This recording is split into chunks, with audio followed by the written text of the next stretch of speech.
Is the installation of AAM Powersteps a do-it-yourself project or best left to the pros? We'll take a look at that in just a moment.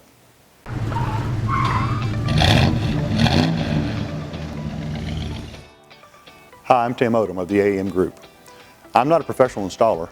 As a matter of fact, you might call me a paper pusher. I work in an office, and yet I have some experience doing automotive basic repairs, shock absorbers, alternator starters, tune-ups. And I've also done some 12-volt electrical, installing my own car stereos.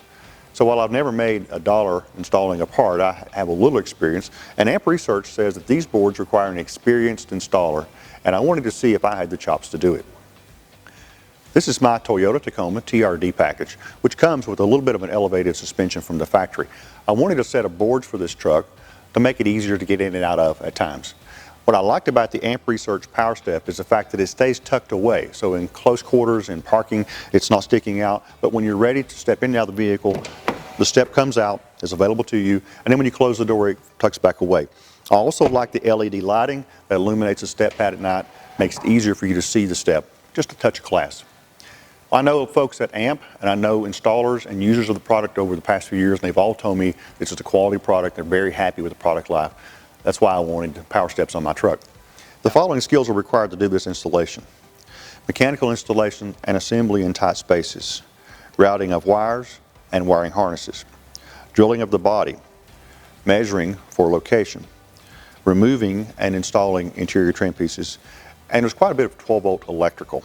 This particular installation required that I tap into the factory wiring harness and splice the harness. Not all do, but you will be required to connect the wiring harness to the vehicle, connect it wiring to the motor and the lights.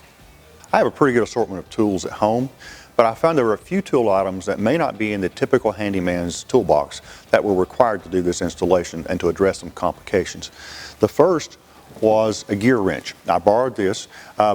When you're doing the front bracket installations, you're actually tightening a nut that's about 7 inches back within a frame channel, box channel.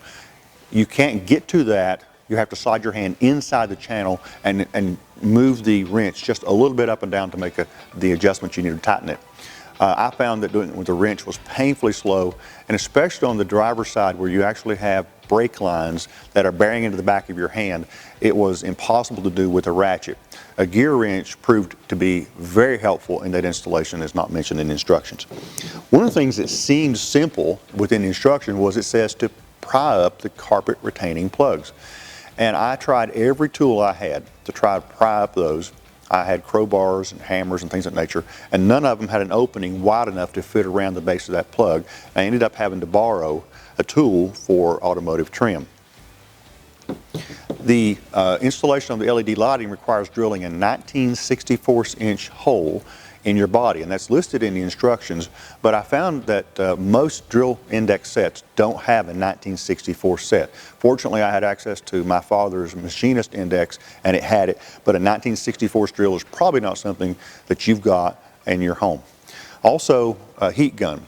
When you finish the installation of the wiring on the LED lights, those wire connectors are designed to be heated with the heat gun so that they seal up and become permanently watertight. And I did not own a heat gun. When it came to complications besides those I mentioned here, perhaps the most complicated part of the project beyond that was tapping into the wiring harness, identifying the 2 wires that you needed to address on each side.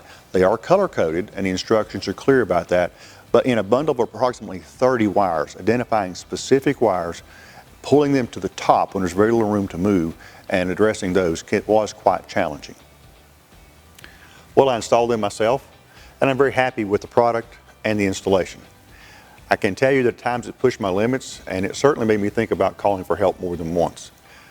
On the mechanical side, it's a fairly straightforward mechanical installation. The instructions make it pretty easy to see what you need to do with a few complications.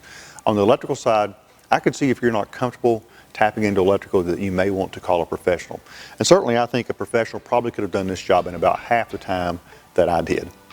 If you would like to have AMP Research Powersteps for your truck or SUV, follow the link below in the description to find the Total Truck Center store near you.